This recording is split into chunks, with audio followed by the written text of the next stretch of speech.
pushover. You know, he was. Sometimes the articles weren't that friendly. Okay, and they were the PR people. Let me see. The PR people. Let's do a quick check. There are your earphones right there. I want to make sure it's all working. Yeah, the earphones make the difference, I'm telling you. It's like a real studio. Check, check, check. I gotta cut your volume on. Check, check, check, check, My check. cord is just mixed all over everything. You got a little Velcro on the wires and shit. Okay. Ooh. Can you hear yourself? There you go. That's a lot of me. All of a sudden, there's a lot of me in there. So anyway, as a way of checking, I will continue the story I was telling about the Chicago article. And so the guy came to the, so Ringling is mostly a PR machine, a marketing machine. Mm-hmm. And so all of the marketing people were like all nervous about this interview.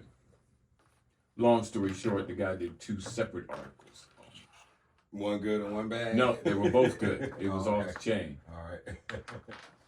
And I can't find it on the internet anymore. I was gonna bring, I got like a photo album, a memory album with the original. Check one. Oh shit, that's a lot. That's a lot. That's podcasting. That's podcasting. That's what you want. You want it right there. Yeah. Here you go. Salute. Did we start? Have we started? Yeah, we've already started. All right. You might as well start with a shot. Start with a shot. We're doing a shot of, what are we doing a shot of? Tom Bullock. This one here. Tom Bullock. Mr. Bullocks. Ready? Oh. That feels good. He's like, a little, it's a little bit strong. Burnt orange bourbon. So, I only had a few questions. No, you lying. You had more than a few questions. It was just a few. It's a few that I needed to know for myself. But for the most part, First of all, we winging it. I heard you on your last episode or second episode or whatever episode it was, talking about I was wrestling lions. I don't wrestle lions. I never wrestled a lion. Well, I kind of accidentally wrestled them a couple times. But That's not what the article I read said. They said you wrestle alligators, lions, and you handled very large snakes. Very, very large I didn't know snakes. that part about the snakes. Oh, man, I once got bit by a snake that weighed almost as much as me. At the time, It's an anaconda. No, it was a Burmese python. Oh, wow. But it weighed over 150 pounds.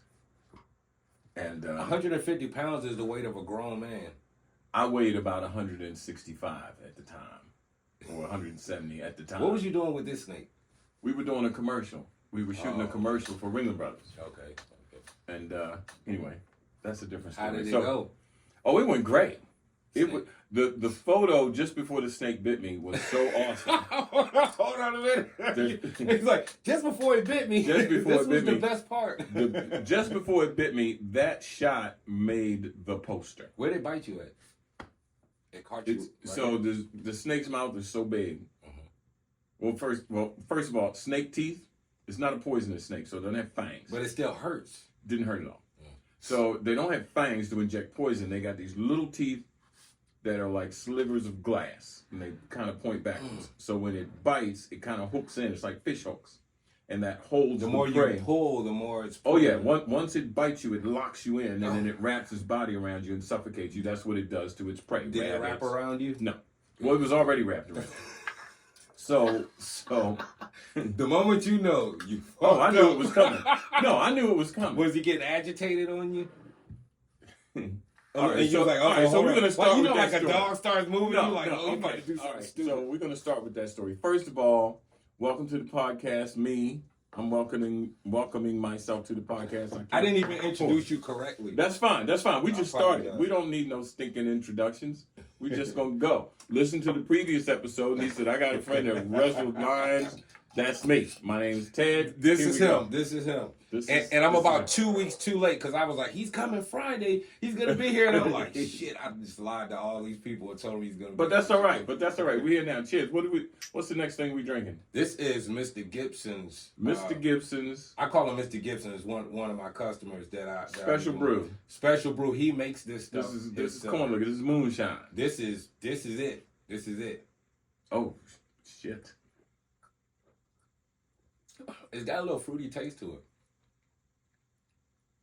That's apple. This may be the stuff that sneaks up on you, where you're like, "Yeah, I'm good. You go to get up and keep rolling." That's good. That's good stuff right there. That's good stuff right there. But so anyway, so as you said on the previous edition, on the previous podcast, that you had a couple of questions for the guy that wrestled lions, although I never actually wrestled a lion on purpose. What do you mean on purpose? I've had that's the title. That's the title they gave you, lion wrestler. No, you misread that. I don't. Well, I take that back. I don't remember seeing that. But I have presented lions and tigers. This is amazing. There's a circus fan that is calling me right now that I haven't talked to in years. That's crazy. And but anyway, what we I thought we was getting a little feedback. So where do you see feedback? I could hear it. You probably couldn't hear it. I couldn't hear it. I only got one ear. Two is too much. 2 is too much. Yeah. I put 2 in. I want the full. Yeah. Well, that's fine. That's fine. So go ahead. What was the first question that you had for me? No, in listening to the previous podcast, and who were you talking to on that podcast? That was my nephew. Okay, so you said I met a guy that wrestles lions. And he's like, how do you even? I said I met a guy who wrestles alligators. And lions. And his first question was, how do you get a job like that? I know. He said, and I said, I was wondering the same thing. Like, how do you apply? And what is your first day like? How do they train you? And he was like, I don't know. I was like, it's beyond me. It's a bunch of questions. So we'll start with, how do you get a job like that? The Soul Circus started out as the Universal Big Top Circus back in 1994, right here in Atlanta. 94, I think I was in middle school. 94, I was 30-something. 30-something. And you about the same age as my dad. Probably. Wow. I might be older than you then. I was born in the 50s. I think he was too. I was born in 1956. So that makes me old. So around 94, I never went to the circus, so I couldn't say. You never been to the... That's right, because you were like, the Black Circus. I don't even remember the name of it. I'll look that up. It's called the Universal Circus. The Universal Circus. Universal Circus. And right now, today, the day that we're talking, what is the day? The 25th? I believe so. Whatever day it is in March of 2024, the Universal Circus is playing right now on Pleasant Hill Road, off of Pleasant Hill Road in Lawrenceville. So I want to ask you, this is one question I want to ask you. In the history of circuses. How many black ringmasters have there been? Black ringmasters? Mm-hmm. There's a lot of them now. I mean, back then. Back in the day, I don't know historically exactly how many. I do know the biggest name black ringmaster is Jonathan Lee Iverson, J. Lee Iverson. Right now he's on Circus Vargas, where I was a ringmaster on Circus Vargas for like 6 or 7 years. He was a ringmaster on Ringling Brothers for I don't know how many years.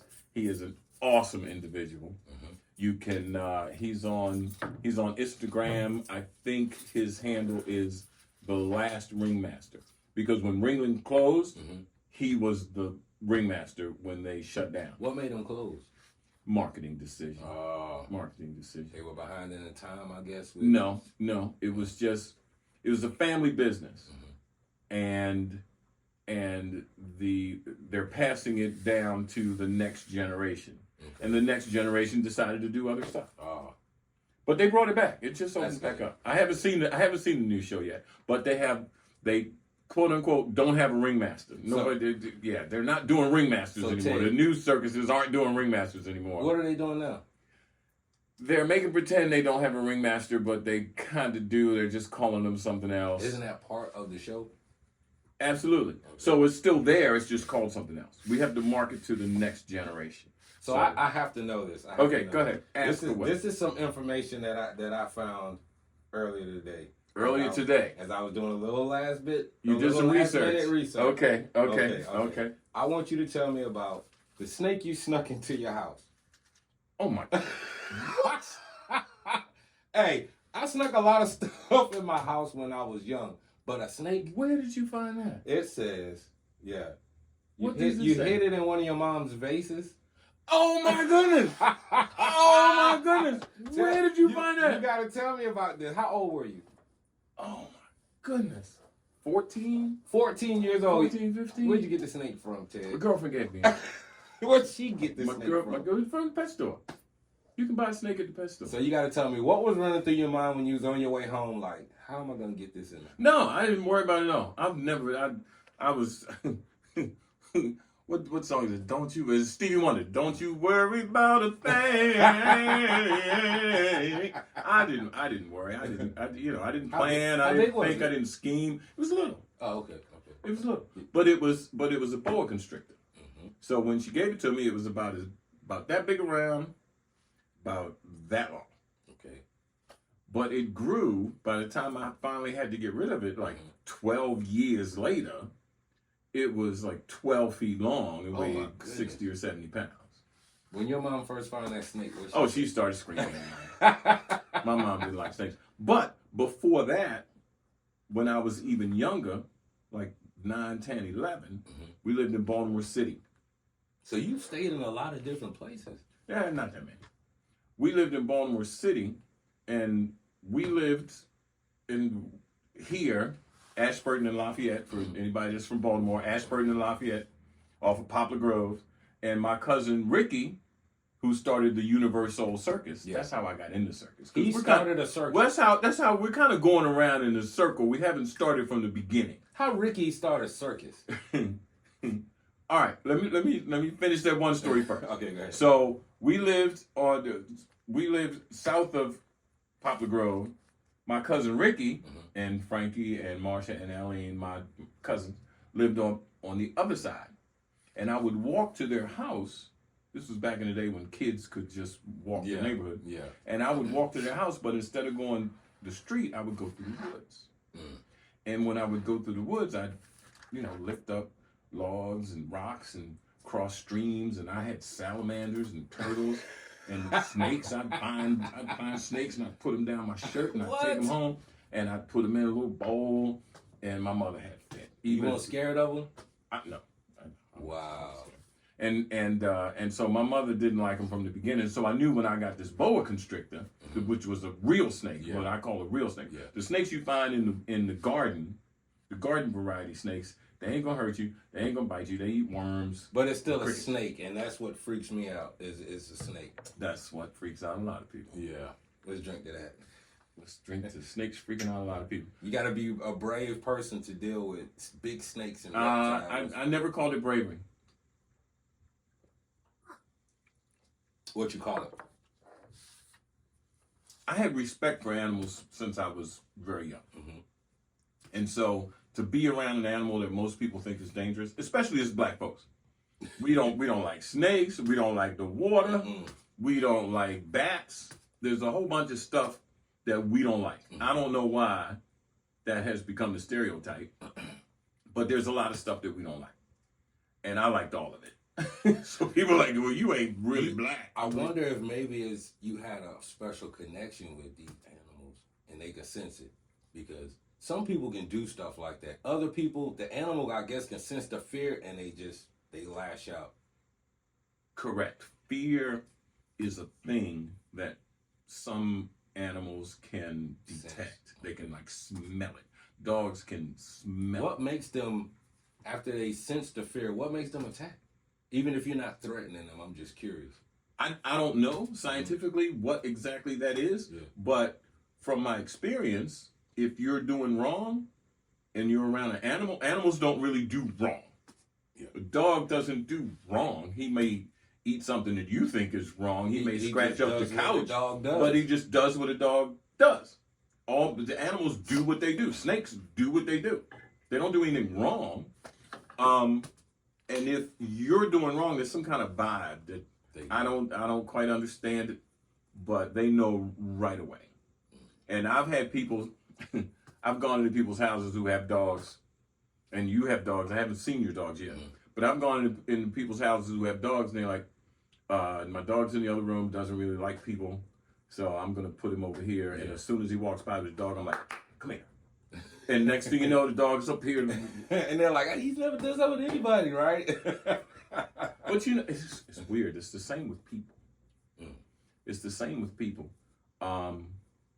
If you find yourself in a situation with people who are not in your circle, whether it's the police or whether it's rich person or a homeless person or wherever it is, when you approach that situation, if you have fear, they sense it. They may not know that they're sensing it, but you get the sense it. Yeah. But most of the time when I get around new people or new situations, or if I'm, you make them feel comfortable because I'm relaxed. When I first met you, I was like, I like this guy. I had just met you at that job, and I was like, it's like, you just want to be around people like that. Because every time you're around them, no matter what you're doing or how hard it is, you're like, man, I'm not worried about it because I'm chilling with Ted. So, there you go. Like the other day when we were at work, it didn't bother me doing that stuff.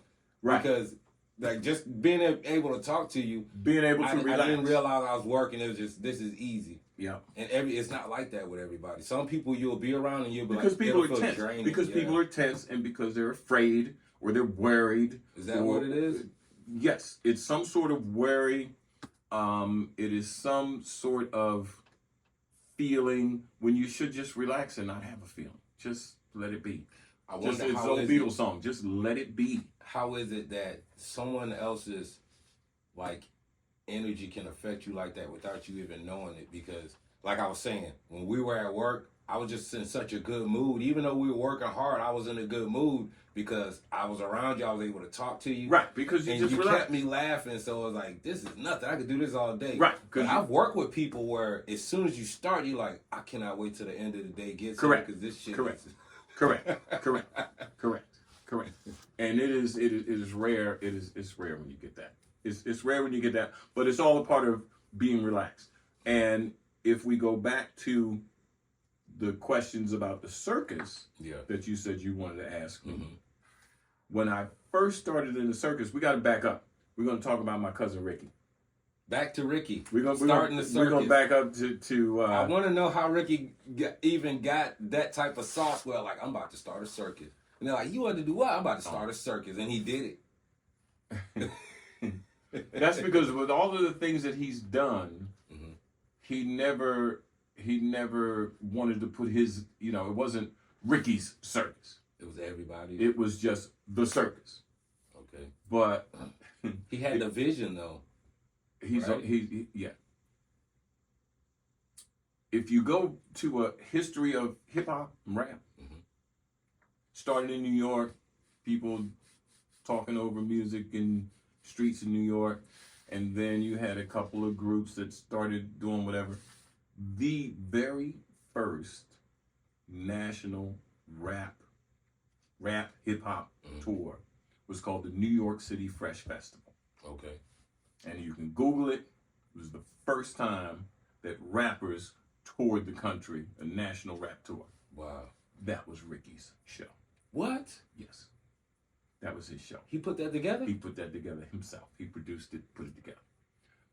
And everybody, all of the original rappers, Run DMC, when Fat y'all were Boys. kids, was Ricky always like an entrepreneur like that? Yeah. Yes, he was. Ricky, talking about you. And his name is Cedric. His name is Cedric Walker. Okay. So where does Ricky come from? Cedric, I don't know, became Ricky. I'm just known him as Ricky. Now, this circus Ricky started, the first circus he did, was that the first circus? The first black-owned circus? That's what I wanted to ask you. There was another black-owned circus like in 1880. I don't know exactly when it was. It didn't pop like Ricky's circus, though. No. Did it? No. Not like Ricky's. No, ain't nothing like the It hit Universal Soul different. Circus. Ain't, sorry, mess with the mic right there. There ain't nothing like the Universal Soul Circus.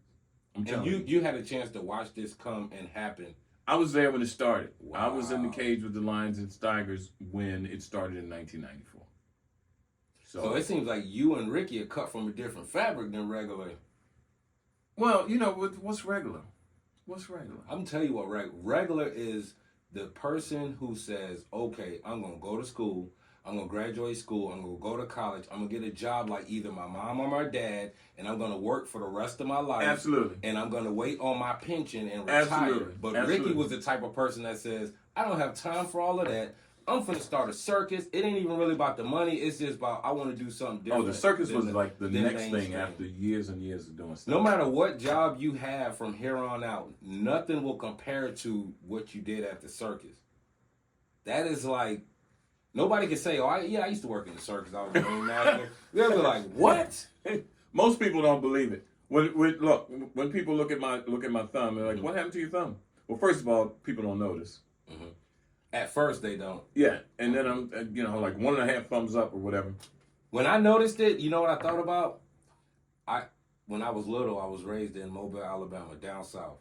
That's my phone. My phone 251. My great granddaddy and my granddaddy both were missing the same finger, and I used to always wonder why. And they looked just like that, the thumb. And I was like, why? But I never asked. Because down south, certain questions you don't ask. They're like, hey, just leave that alone. Right. I didn't know if it was some kind of group or something they were in, but both of them were missing the same finger. And I thought about that when I thought about my great granddaddy when I seen your finger. Yeah. Not to get off subject, but no. Tell us what happened to your finger. Alligator bit it off. And when I tell people alligator bit it off, they're like, yeah, right. And they want to dismiss it as what was going through your head when that happened? What were you thinking? I know it happened fast, but after it happened, it's like, what was that like?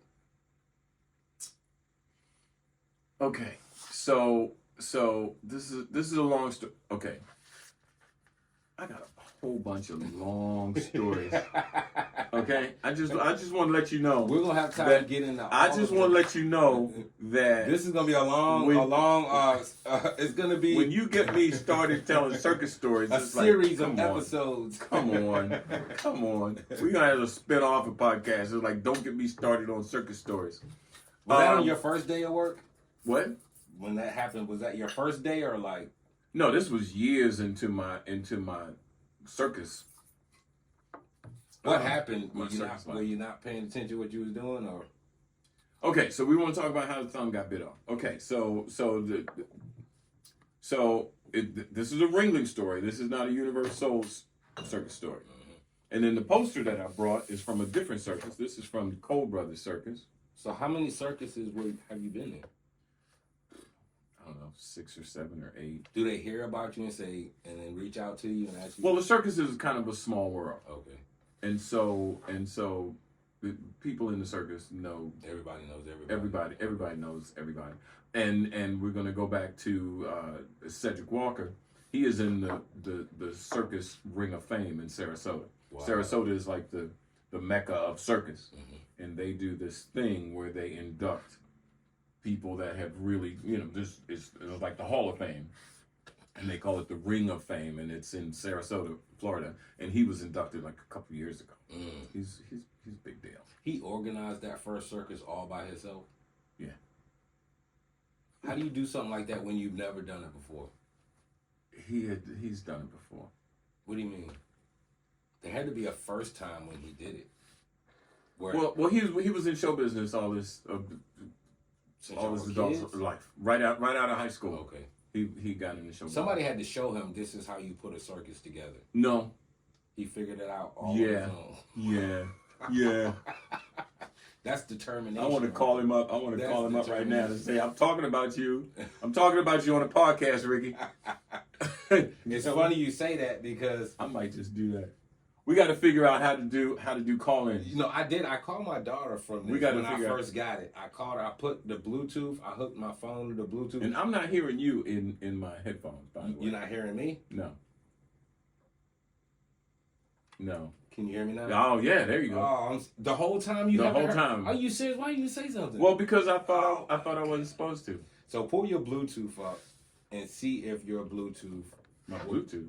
Yeah, go on your phone, go to your settings, go to Bluetooth, and see if you see something that says Roadcaster on there. Bluetooth. This will be the first time I called my daughter when I first got this to see if it worked, and I was like, you're on my podcast. She was like, what? And she froze up. She stopped talking like that. Hang up and call her back. My other daughter talked though. Yeah. No, I don't. You don't see it? Well, it's looking for other devices. Is that an Android or an iPhone? It's an iPhone. Oh, you good. I thought you were going to say Android. I was like, shut it down, Mike. It's over. You ever wonder why, like, after having an iPhone, I just don't fool with Android, man. Somebody have an Android phone and try to show me something, I'm like, I can't look at that. You know what? But it goes back to the same thing. I just let it be. If you have an Android, I'm not mad at you. And I try to figure out how it works. If you have an Apple computer or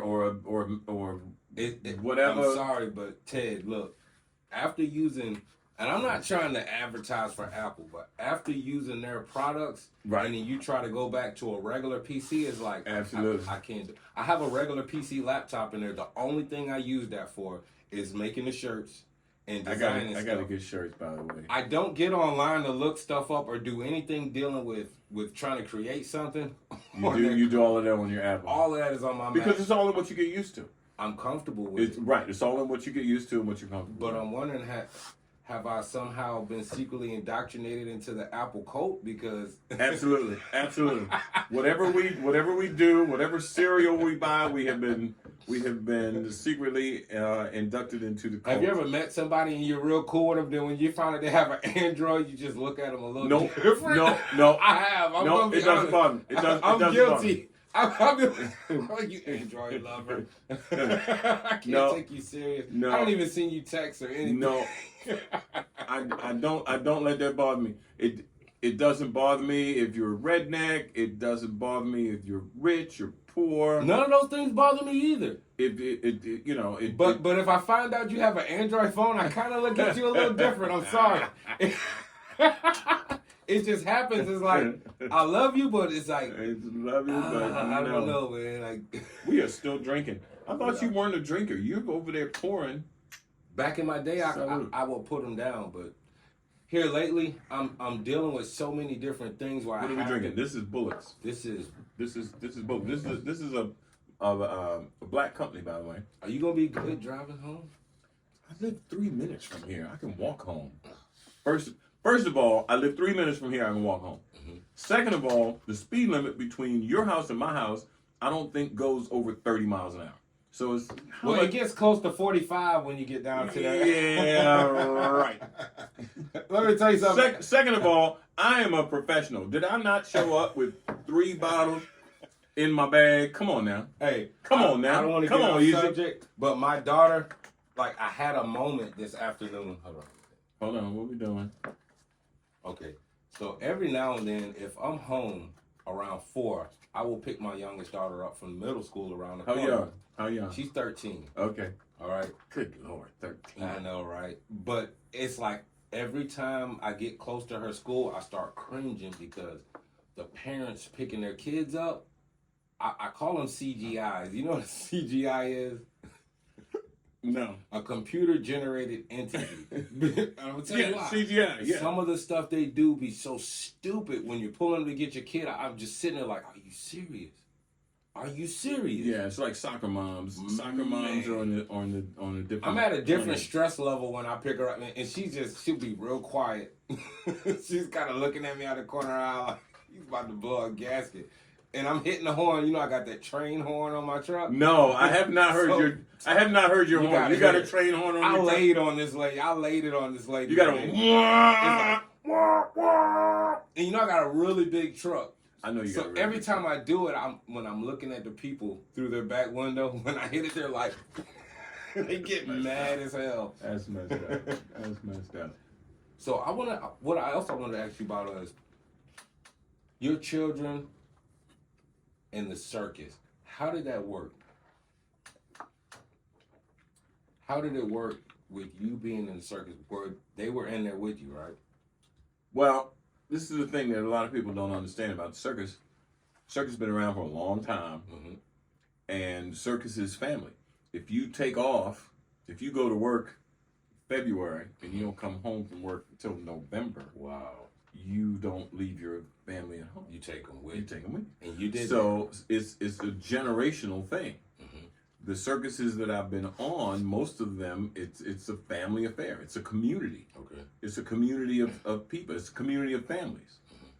And then you pack and you live in RVs or you live in hotels, and then you make it you get to the next place and you set up and you do the show again.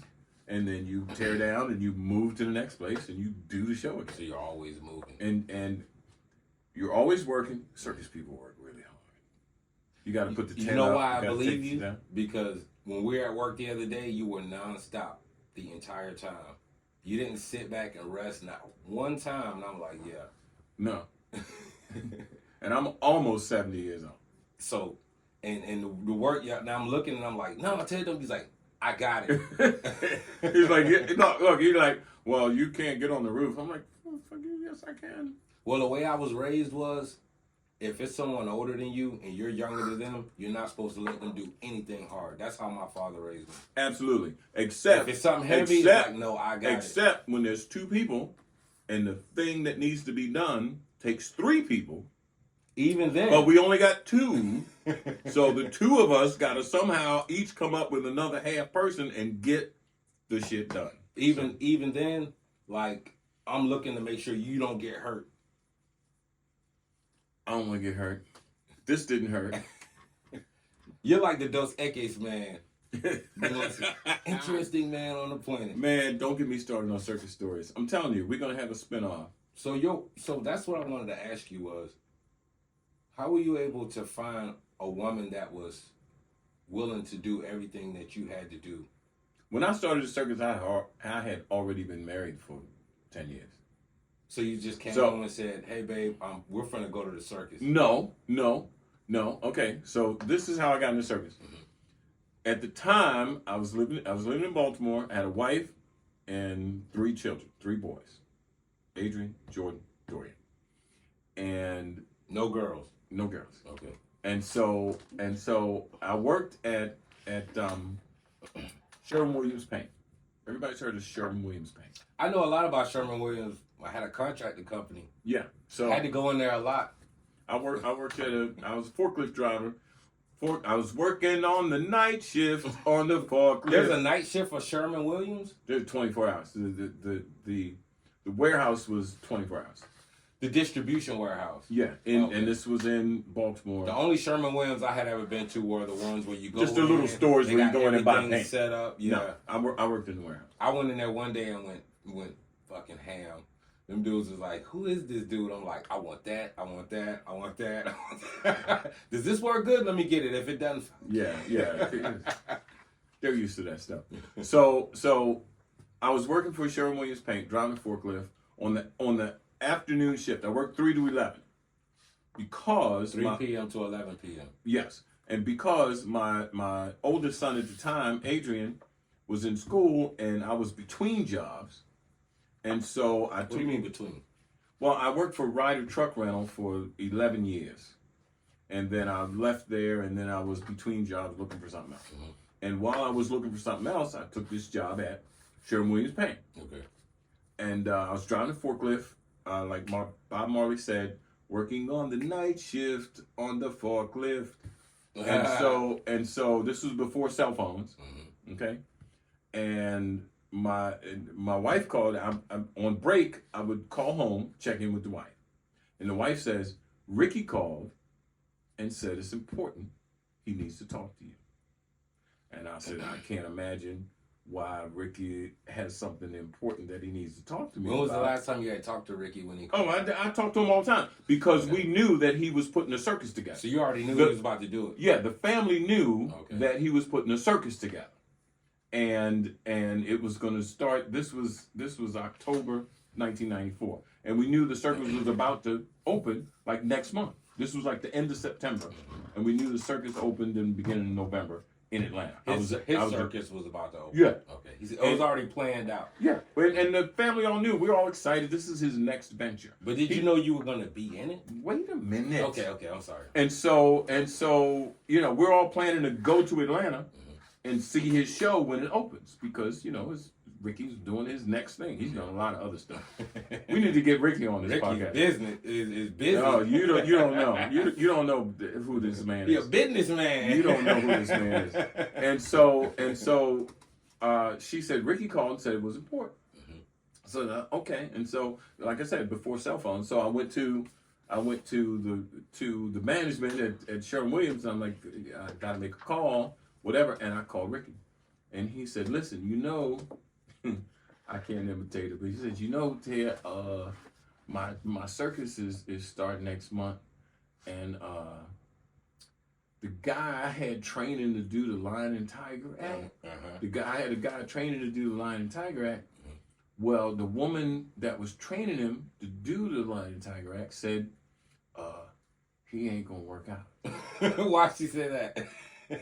She said these cats are gonna kill him, and it's not working out. So you need to find me somebody. So else. She observed him while he dealt with. Oh, he was scary. Was he scary or something? I don't know. I never met him. and so he said, I've been looking, and he had the whole world to find people. Somebody to do. He had the whole world, but he wanted a black man to go in, a black person, male or female, to go in the cage with lions and tigers, and there weren't any in the world. There weren't any crazy enough like Ted in the world. In the world. Yeah. It wasn't like in Baltimore or Georgia or Maryland or nowhere or the U.S. Nowhere. But there was nobody black that had any experience with lions and tigers. But you didn't have any experience with lions and tigers, did But I was the crazy cousin. That'll try it. Okay. I was the crazy cousin that had snakes. Like that commercial, Mikey ate it. Right. I was the crazy cousin that had snakes. I was the crazy cousin that stowed away on a plane and went to Jamaica when I was 15. That's a different story. I wanted to ask you about that. You went to Jamaica on a plane? You just left? How the... You just left? Did you How'd you get on a plane? That's another story. How did you get that on? Is another story. Know. No. Because TSA is brutal. But not in the 80s. Okay. That's when they used to smoke cigarettes on the plane. Yes. I actually lit up a cigarette on an airplane bathroom and the alarm went on. I'm sorry. It's true. But that's another story. You needed that cigarette, didn't it? No, but check this out. I got up out of the seat. I went in the bathroom. I lit the cigarette. He said, I'm gonna smoke me a damn cigarette. Put it out. Got away with it. Yeah. Went back to my seat. Sat down. It was cool. Okay. Then it was a long flight. I needed to smoke again.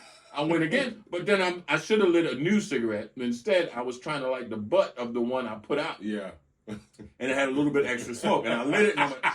And as soon as I went to do like this, I'm like, oh shit! What they do to you, Ted? Oh my goodness gracious! When I came out of that thing, the stewardesses, they were all staring. Everybody on the plane. Everybody on the plane was looking at me. The stewardess came by and said, when people get off, you stay on your seat. Oh man! And I said, yes, ma'am. Were you flying alone? Yeah. I was flying for Ricky for something we were doing. They got me, Ricky. They got me. And so you needed that cigarette bag, didn't you? Well, you're a smoker, you know. You gotta. I flew on a lot of flights, but I ain't having no heart to do that shit. I was like, I just gotta tough it out. Maybe make myself go to sleep or something. Yeah, no, I did it. And so I sat there, and then when I got off, security was there. They was waiting on you. They was waiting on me. There you go. There you waiting on me. That's the smoker And right they there. were I'm like, I'm sorry. What they do to you? Nothing. They let me go. Oh man. So I can get away if I try it? Maybe. Depending on if you can relax. Because remember when we go back to if you have fear and then people sense it? Yeah. When they and it was two of them. And they were serious. They were serious. Okay? And they were armed and they were serious. Over a cigarette. No. Over you set off the alarm on a plane. You can't mess around on a plane.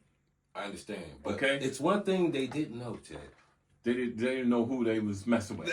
I was about to say, let me educate you on something. He said, I wrestle lions. No, at the time, I have this under control. At the time, everything's okay. Everybody, calm down. At the time, I don't think I had even done any of that. Okay. I think I was doing something else.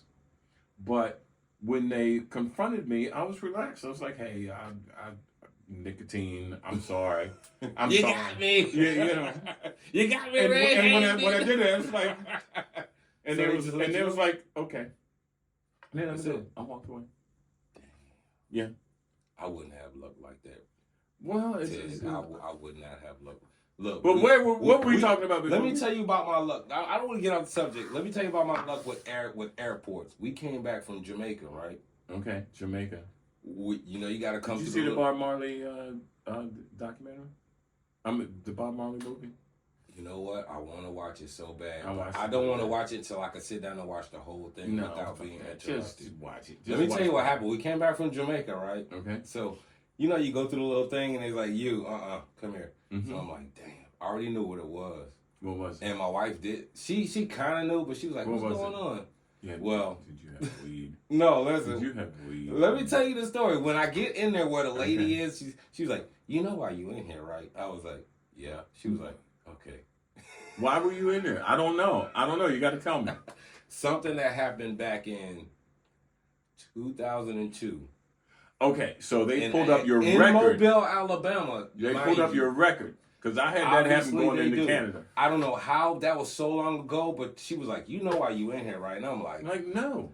I do know. I know why, but it followed me. Somehow, some way, but I guarantee you there's nothing in that bag. Go ahead, go through it. Yeah. But yeah. That happened to me going into Canada. They're like, have you ever been in trouble with the law? I'm like, no. And then everybody else was going through, and then they said, come here. You lied. Because you said no? You said you haven't been in trouble. What was it? You don't need to talk about it. It goes all the way back to high school. Oh, it goes back like 23 years from the time I was crossing in Canada. Mm-hmm. So if you would have said yeah, they would have said you can't come in? I don't know what they would have said. Did you get in anyway? Yeah. Fuck it, man. I got in anyway.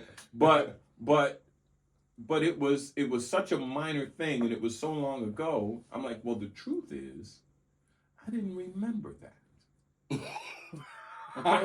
Okay? Actually, it slipped my mind. I didn't remember. That was so long ago.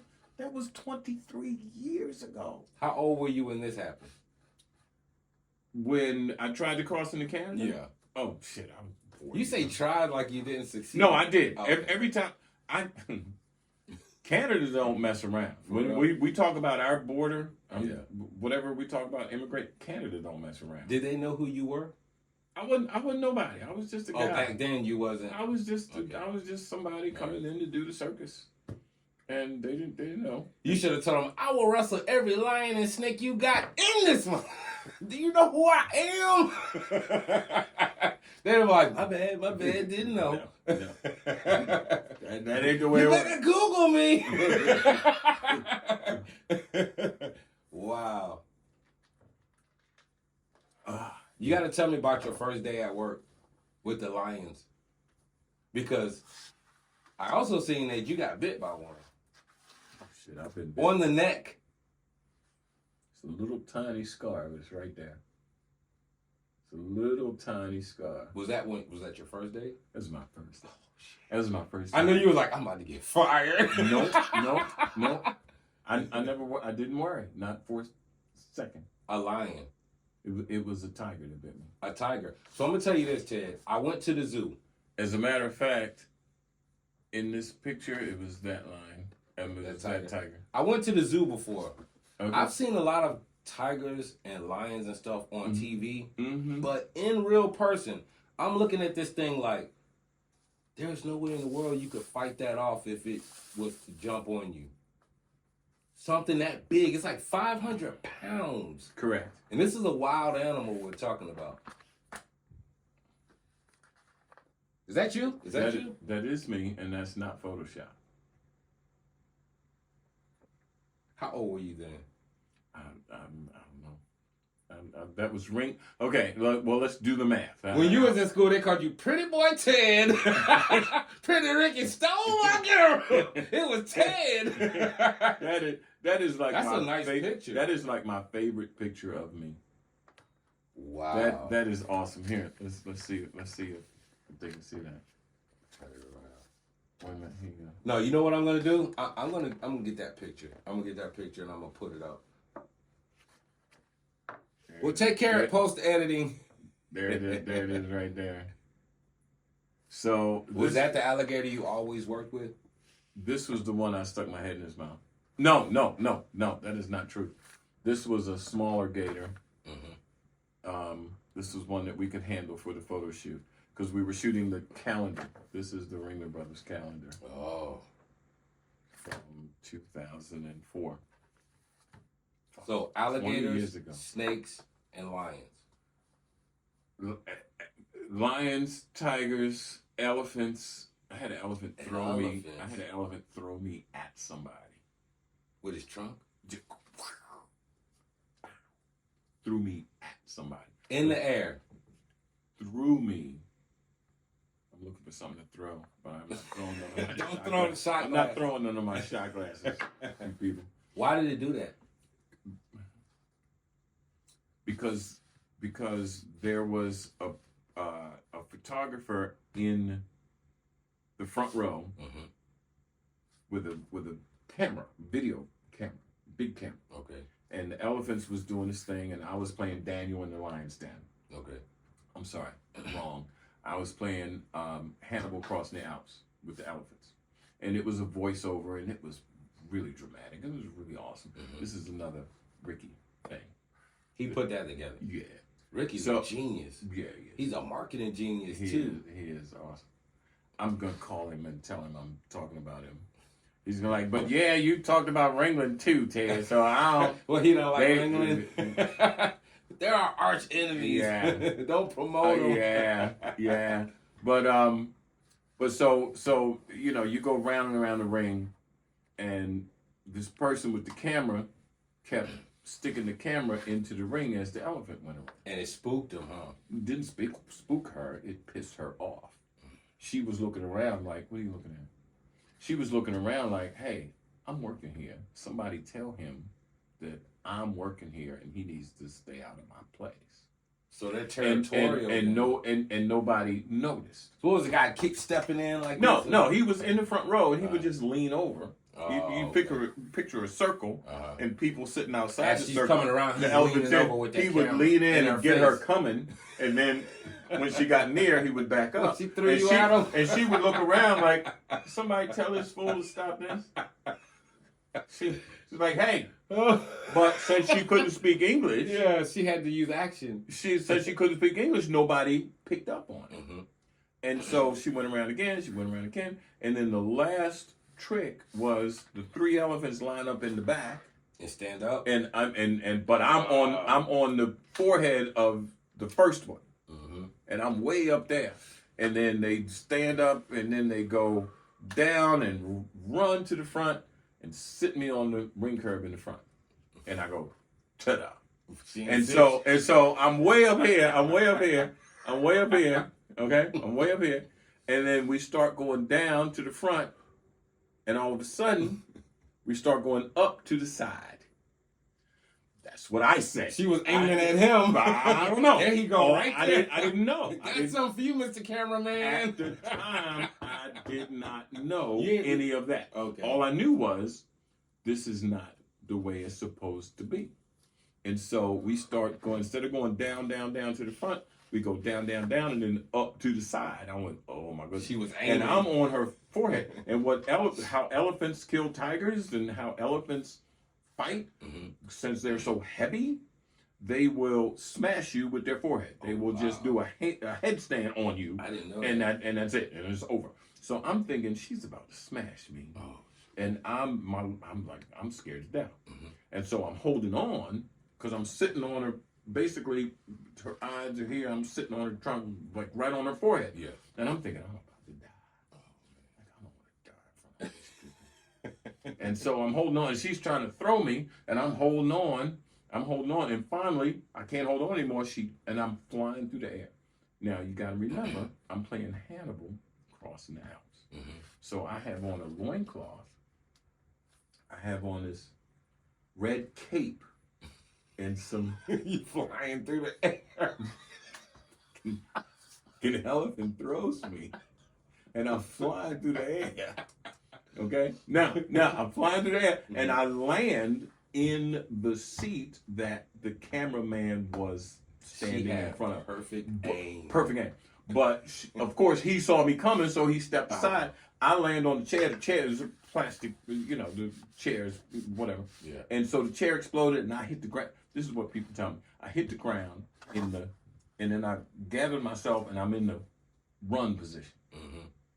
And I look at the elephant, and the elephant is not coming after me. And as soon as I see she's not coming after me, I turn to the people around me, and I go, "You okay? You okay?" And they're like, because people were holding their breath. They thought it was part of the show. No, they didn't. They thought something was wrong. They knew. They thought something was wrong. Right. They thought something was wrong. And so when I said, you okay? And then they could breathe again. They're like, am I okay? Are you okay? Meanwhile, people that worked there were running from the back going, stay away from that elephant. Stay away from that elephant. And what I told them, what I did was, calm down. The audience doesn't know. If I had took off running, the elephant. The audience would have ran. The audience would have run. That's what black people do. That was smart. That was really smart. So I'm like, everybody all right? Hold on. He's like, that's what black people. That's what black people do. If I bust out running right now, you'll everybody fucking run. You won't ask no questions till we stop. What we running? What we running for? What we running for? I don't know. He was running. Ted was running. So you was quick on that. Like, if I run, they gonna run. So I was like, you everybody okay? Meanwhile, people were like, stay away. I'm like, shh, calm down. And I stepped back over the ring curve, and I reached up, patted the elephant on his shoulder, and did this. Wow. Audience went nuts. Audience went nuts. You hear me? They were like, oh, he killed it. They killed it. Years later, somebody says, Ricky, tell me one of your favorite moments in the circus. Yeah. And he's like, when Ted went flying through the air, he flew across the whole ring with his red cape, and he was just flying. Is there video footage of any of those? No. There is so much video that I don't You're have. right. That was back in the 90s. If that would have happened nowadays with everybody having cell phones, it would have been all over the internet. God, there's so many things that happened back then that we won't even be able to see. That's all right. That all right. Sucks, man. But that's okay. It is what it is. It doesn't really suck. It just is. That's okay. So you answered most of the questions I had already. No, I didn't. Your question was, how did you even get started? And we didn't even answer that question. My other question was, what was your first day of work like? First day was boring as hell. But you had never been around a lion before. I've never been around a lion or a tiger or a circus. So when you first went in there and seen it, you wasn't like, oh shit, it's bigger than I thought? Nope. I was totally relaxed. I was like, this is beautiful. This animal is beautiful. And how did it react to you? They didn't care about me. I was just another person on the farm. Yeah. I was just another person on the farm. So when Ricky called me, he's like, listen, my show starts next month. When he called me, I had like less than 30 days. What do you mean? I had, from the time I got the call to when the show started, to when the show was supposed to open, it was about a month. It was like 30 days. So financially wise, were you like, this is gonna work, or I'm about to quit my job and go? He said, whatever you do, don't quit your job, because I don't know if this circus is gonna work or not. And what did you do? I quit my job. That's exactly what I read. Yeah. So you So stepped out so with no. faith on that. So what I did was I went to the people at Sherwin-Williams and I said, look, I got this opportunity to work in the circus. First of all, they don't believe me. They don't. They didn't believe me. They're like, you're full of shit. You just trying to get off work. Yeah. and so the circus was scheduled for like a month. I said, I need 30 days off. And they're like, no, we can't give you 30 days off. I'm like, okay, well, thank you for the opportunity of working here. See ya. How do you explain that when you get home? The wife said she's always loved the circus like the skull. Are you serious? Yeah. How many women are gonna do that? I've been married for 38 years. Wow. The day I met my wife, the day I met her, the girl that introduced me to her was a friend of mine. Okay. And I met her, I hadn't seen her in a while, this girl. I hadn't seen her in a while. And I ran into her at lunch. And where you been? How you been? What are you doing? Where you living? Whatever, because it'd been a while since I'd seen her. And I said, this is where I stay, and come by after work. And it was like, okay. When she came by after work, she had a friend with her from work. Okay.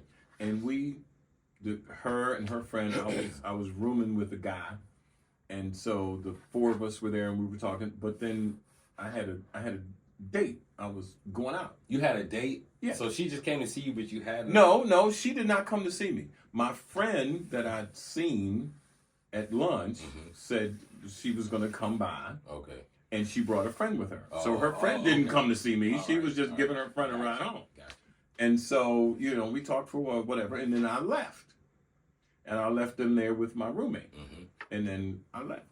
And so the next day, I talked to my friend that I had known. Yeah. And I said, it was good seeing you. It was good seeing you. But that girl you brought by my house, I don't know what it was about that girl, but please don't bring her by my house no more. Why'd you say that? I don't know. And so she laughed, she chuckled, she said, okay. And so the next day she shows up at my house with that girl. And so so that was like a Tuesday, and then a Wednesday she came back, and we made plans to go out on Friday. And we went out on Friday, and instead of taking her home, I brought her back, and we've been together ever since. Wow.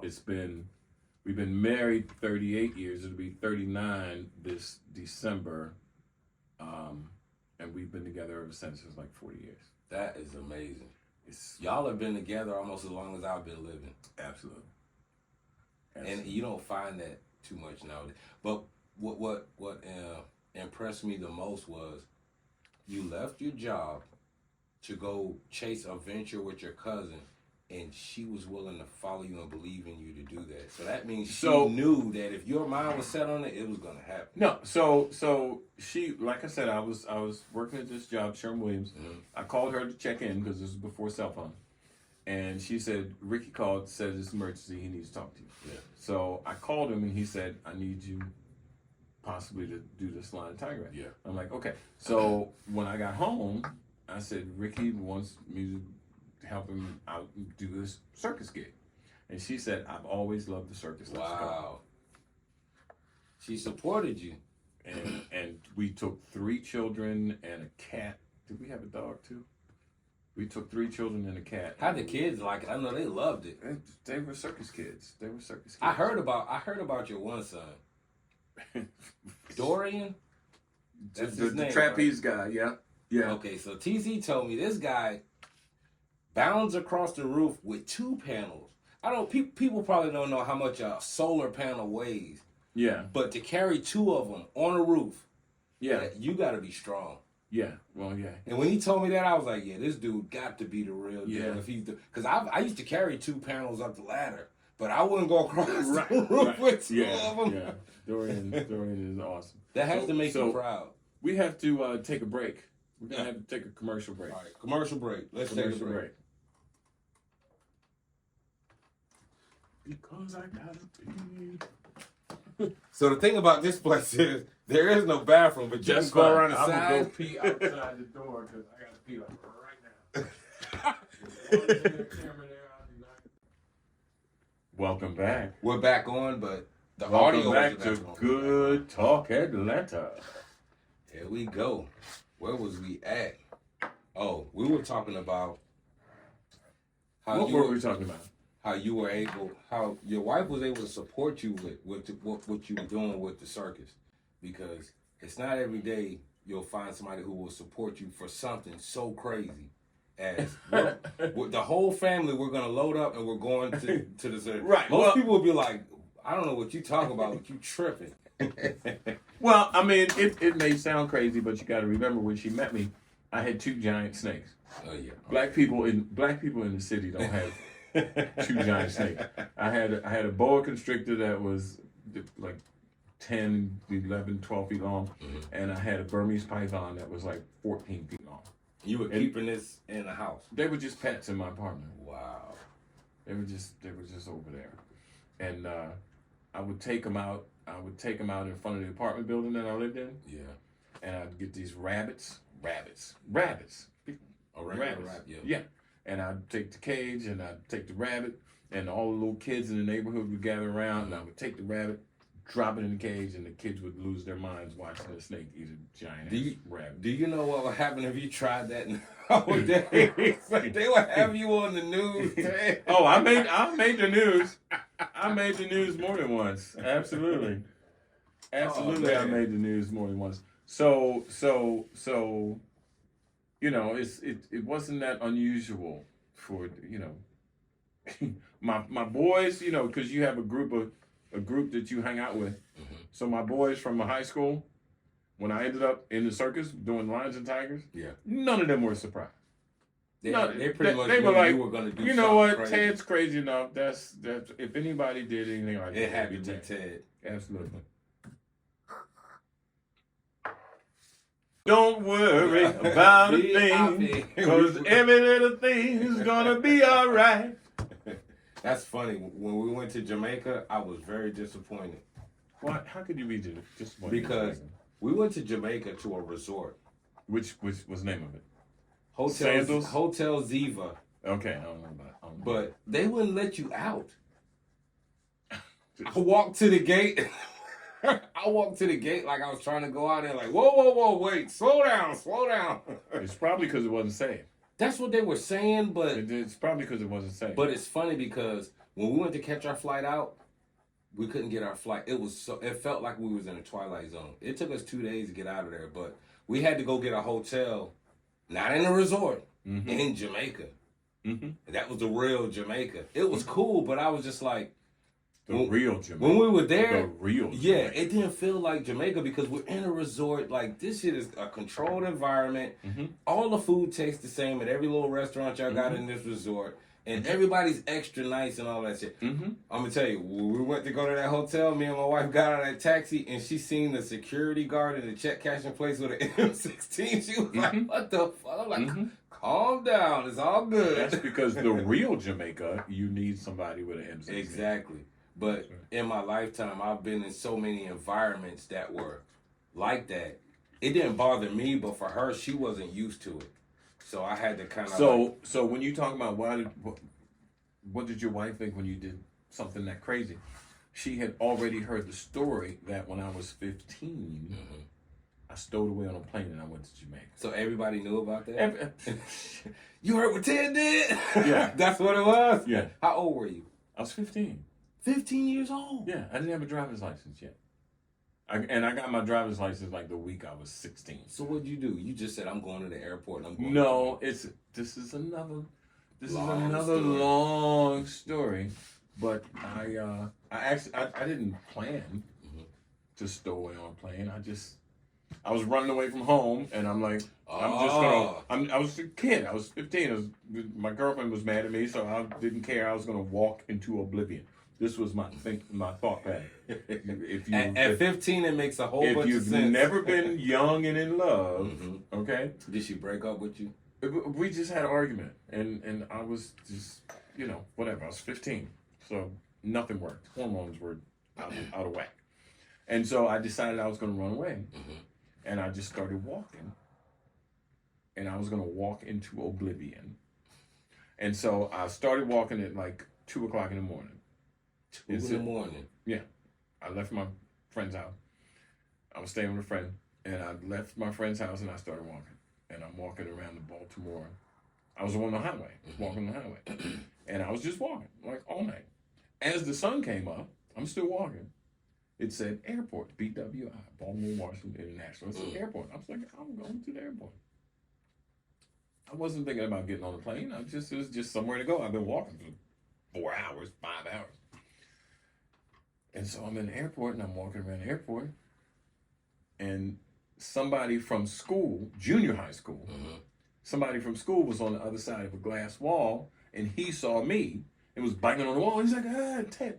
So to get to him, I had to go down and around and back up. Okay. By the time I got there, he had gotten on the plane. So now I'm just sitting there and I'm watching the planes take off. And so I can't believe I'm starting another story. We are all over the place. We are just all over.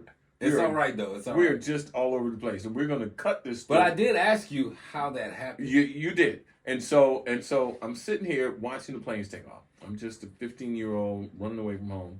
I'm sitting there watching the planes take off. And the door to board the plane is right there. You got to remember, this is the 70s. This is way before TSA and way before all of that stuff. Yeah.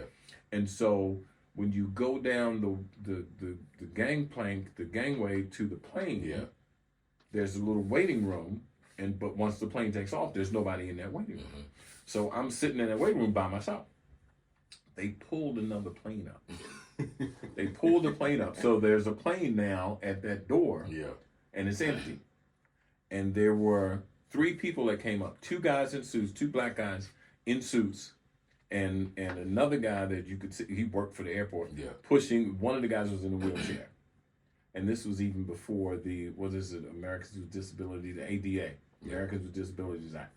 So when you got to the hallway, there was a step. So I'm just a kid, and I see these adults, and they see him going to this step. And so I get up to go help him. Okay? Because there's 2 guys in suits, then the guy's carrying 2 briefcases, and then the guy that works for the airport is trying to get the wheelchair up the step. So I go and help him step. And when I do, I see down the hall, there's another step. So I just go with him. Nobody says anything. And so I go with him. When we get to the next step, I help him up the step. Right onto the plane. And we're on the plane. Yeah. And so the 2 guys in suits take their seats in first class. The guy that works for the airport is folding up the wheelchair, putting it in a little locker. Yeah. There's nobody else on the plane. So what'd you do? I walked to the back. Did you even know where the plane was going? No. I walked to the back and sat down. And next to the last seat, I just sat down on the plane.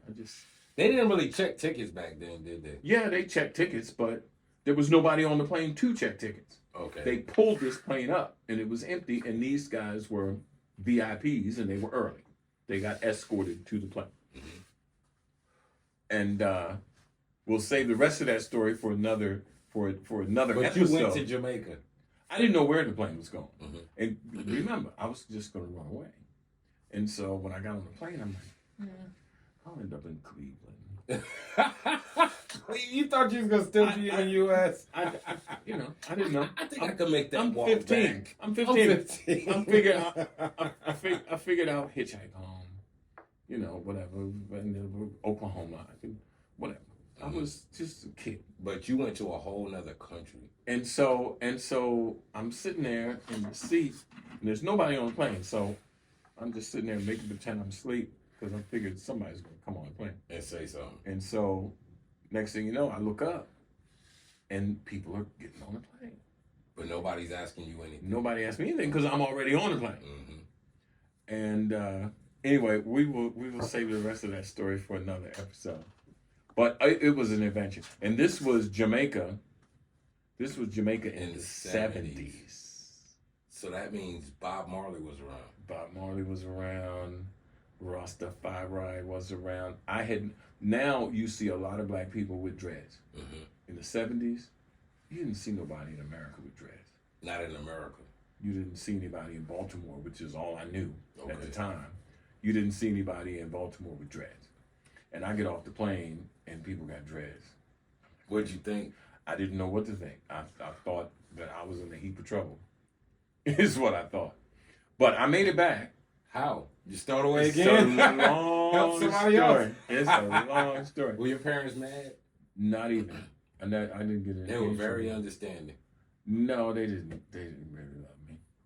Why do you say that, Ted? Because it's the truth. But that's another story. Look. Well, whether Wait. What's that say? The top of it. First night. No, top of it. Circus stories. Circus stories. That's right. This says circus stories. 1 through 10 on the first page. So we have a lot of episodes. 11 through 19 on the second page. I think people are going to be interested in 20 through 30 on the third page. 31 through 38 on the fourth page. Okay, I got 4 pages of circus stories. One thing I can say, Ted, is what you said about your parents. There are a lot of people out here who do love you. Okay, all right. I just met you, but I Googled you and I'm like, oh my God, I'm in the presence of a celebrity. Well, yeah, but not really. I'm just a guy. I'm just a guy that has a lot of stories. Yeah. I'm just a guy that has a lot of stories. I don't have a pension or a retirement plan, but I got a lot of stories. So we got to figure out how to make these stories pay off. Do you want to learn how to wrestle tigers or lions? Yeah. You can learn right now. and you know what? The lady that I started with, I haven't mentioned her name, but my cousin Ricky, Cedric Walker. Was she a trainer? She was like 5th or 6th or 7th generation circus performer from England. Wow. She knew what, and my cousin had hired her to supply the Cat Act to have someone else present. When you had, because now the animal rights people have won. So, hey, I seen Tiger King. Did you ever watch Tiger King? I didn't. Oh man, he was trying to do something, but man, the lady in the end messed him up bad. But he had a good thing going. It was crazy, but I never watched it. You gotta watch. But everybody called me after every episode. Did you see this? Did you see that? Did you know this person? This guy was wide open, man. He didn't give a damn. Yeah, I didn't know him, but a lot of other people in the show. They should do a documentary on you, Ted. Nah, I think they should. They should do a documentary on Cedric Walker. On your cousin and you. Absolutely. I would like to speak to him too, because for somebody to have a vision like that and make it real. Not only that, a lot of people talk shit. A lot of people talk about doing this. I'm going to do this, and I'm going to do this, and I'm going to do that. Right, they do. But he always did what he said. He did the New York Fresh Festival, which was massive. It was the first. If you pull up a history of hip hop, he set that up. I was somewhere and I just happened to be flipping through a newspaper or something, and I opened it up and it said hip hop 30, 50 years or whatever it said. And I started looking at it and it said whatever, and then number 2 was whatever, and number 3 was whatever, and number 4 was New York City Fresh Festival. Wow. I went, holy shit, that was Ricky's thing. That was my cousin's thing. Yeah. He did that. And before that, he toured the world with the Commodores. I know about the Commodores. I listen to a lot of old school music. Well, I came up with the Commodores. That's what I came up with. The Commodores, again, this is my first cousin, so our mothers were sisters, and their brother, our Uncle Billy, lived in Tuskegee, Alabama, and he had a bar in Tuskegee. And the local band that played at his bar was the Commodores. Wow. Because they went to Tuskegee. So they started at his bar. Before they were known by anybody other than just the local band. They played at Uncle Billy's bar. That's a lot of history right there. They played at Uncle Billy's bar. And so Ricky, when he graduated high school, he went to Alabama to stay with our Uncle Billy. And he ended up, and he would help them set up the stage, do their sound. Yeah. Then they got discovered by Motown, and the Commodores' first tour was, you have any idea? I don't know. Opening act for Michael Jackson and the Jackson 5. What? That was you know how major that is? Yeah, I do. That's Yes. history right there. Yes, I do. And your cousin was a part of that. And he toured the world with the Commodores. This He was went- before he did the circus thing. He was fresh out of high school. Somebody had to put a bug in his ear to say, "Hey, you know it's money in the circus." That was just where he went. Yeah. And so he toured the world with the Commodores. Wow. And then when he left the Commodores, he stayed in the entertainment business. And circus is entertainment. And then many adventures later, left to the circus, and he's been doing the circus. This is the 30th year of the Universal Circus. This is the 30-year anniversary of the Universal Circus. 2024. 30 years. 30 years of the Universal Circus. So if you hear this, okay, I don't know how long it's going to take you to get this up and get this out. Mm-hmm. But the Universal Circus is celebrating 30 years. They are performing at the Gwinnett Place Mall off of Pleasant Hill Road in Lawrenceville. And then they go to somewhere else in Atlanta, and then they go to somewhere else in Atlanta. Do you miss it? You ever miss it? I go all the time. But I mean, do you miss when you used to be in the show? Because you got to think about it. You know how many people are in the circus, and you are the center of attention when you're out there. The whole show really revolves around the ringmaster. You're presenting. Well, the show. I wasn't the ringmaster on the Soul Circus. I was just the lion and tiger guy. You were the ringmaster on Barnum Bailey? I was the ringmaster on Ringler Brothers, and I've been the ringmaster on Shrunk. I'm doing a circus in 2 weeks. You're gonna be in it? I'm gonna ringmaster a circus in 2 I'm weeks. coming. In Greenville, I'm South getting Carolina. video footage of this circus. Y'all, I'm not lying. I'm gonna do it. I'm coming. And y'all gonna see. Yeah, I work for the Shriners, and I ringmaster shows for them. I've done them in Duluth, Minnesota. I've done them all over the place. Do you get a rush when you're back in that ring? No, I just feel at home. You know, where are you from originally?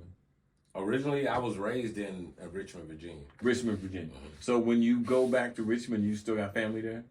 No. No? My father's gone now. Okay.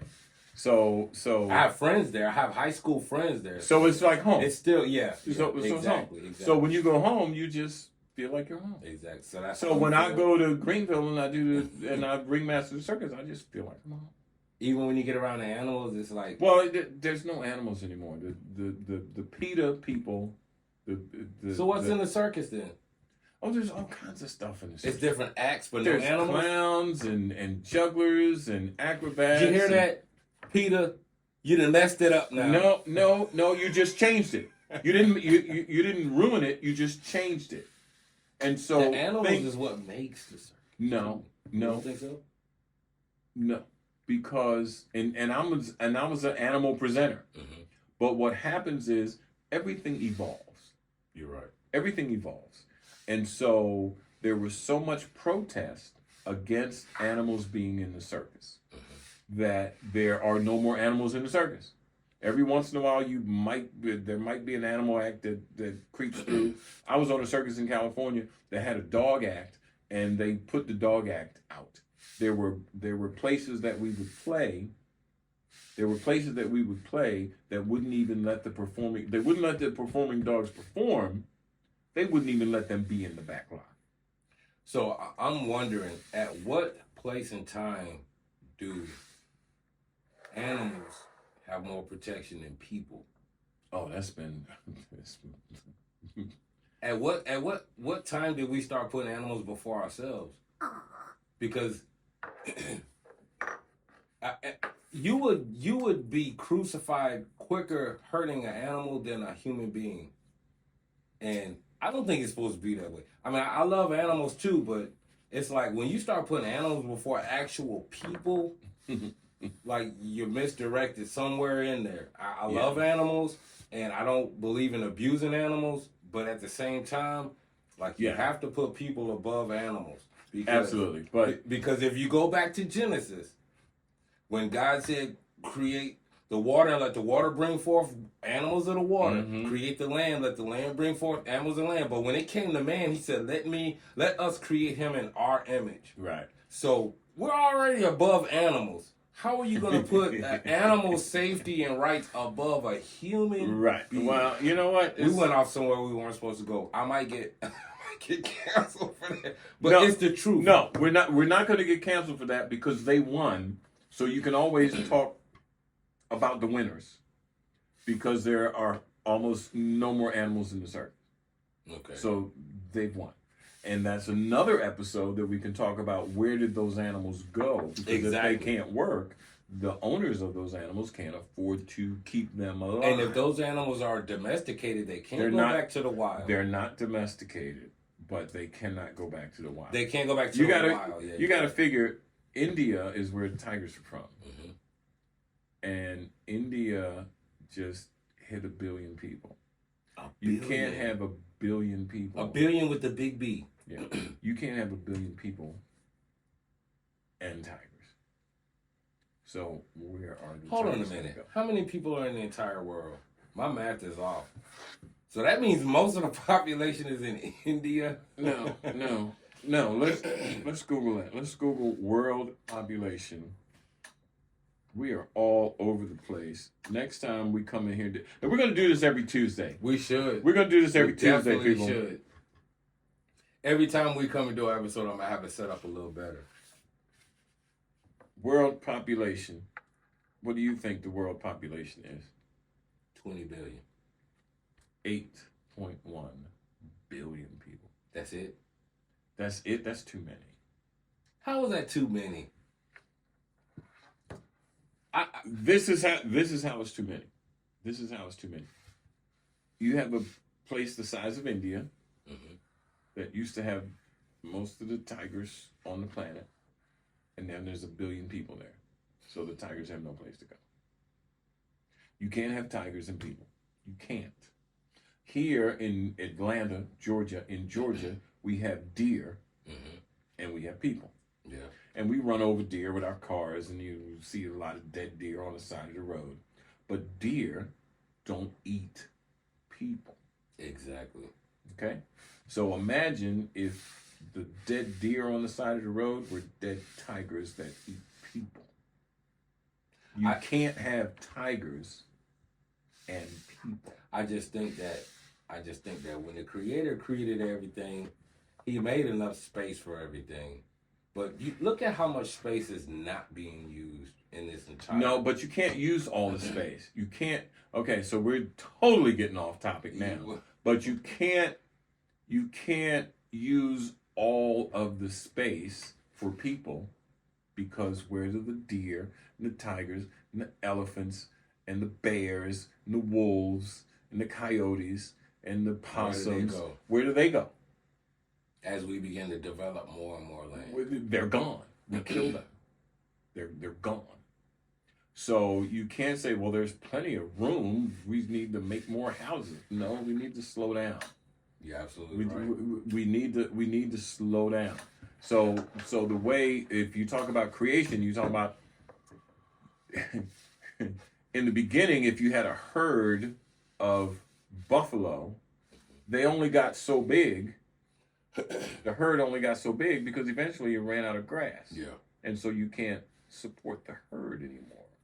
And so instead of keep growing and growing and growing, it would shrink a little bit because this is what the area will do. But we were smart enough to farm and import and build high rises, and stuff like that. So, but anyway, that's another story. That is another story. We have talked, ladies and gentlemen, on the Good Talk Atlanta podcast for 1 hour and 28 minutes. And I think hour and a half. That's good. I think that's a good amount.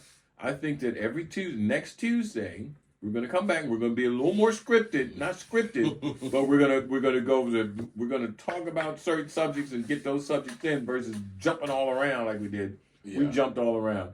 But we did, but it was fun. It was fun. And we did a little drinky poo. Drinky poo. We did a little drinky poo. Where's the drink? You took the bottle off the table. No. The box. That's my first time having that. That's serious. This is a black-owned company.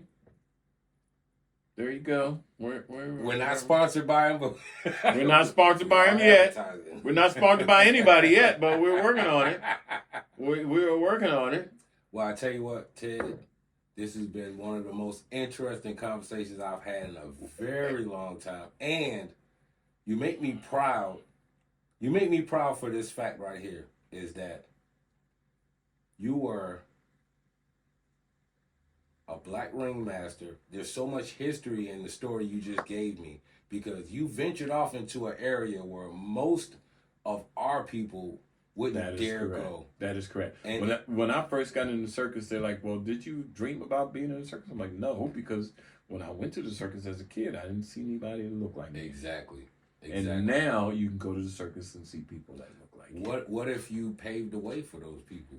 If you like the man who ran the 4-minute mile. Everybody said you can't run a 4-minute mile, you'll die. Right. When he did it, people started doing it all over the world. Well, now all of the circuses have, most of the circuses have black ringmasters. Most of them, Ringling Brothers, everybody has. Who do you think they refer to? What do you mean?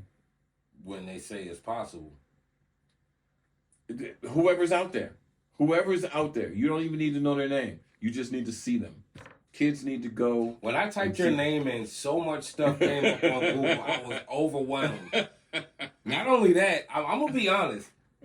I'm new at the podcasting thing, and I was like, I want this to be perfect. I want to make sure I get some good points and some good questions to ask them. Right. But when it popped up, I was like, this is a lot. I got to go to work tomorrow. I tell you. Well, speaking of, we both got to go to work tomorrow. Hey, we do. And so we're gonna check out. That's right. But we're gonna do this again next Tuesday. Most definitely. We're gonna do this again next Tuesday. There's no telling what we'll be talking about. We're gonna be talking about circus. We're gonna be talking about circus and crazy stuff. So there you go. Peace out. All right. See you next week. Holla later.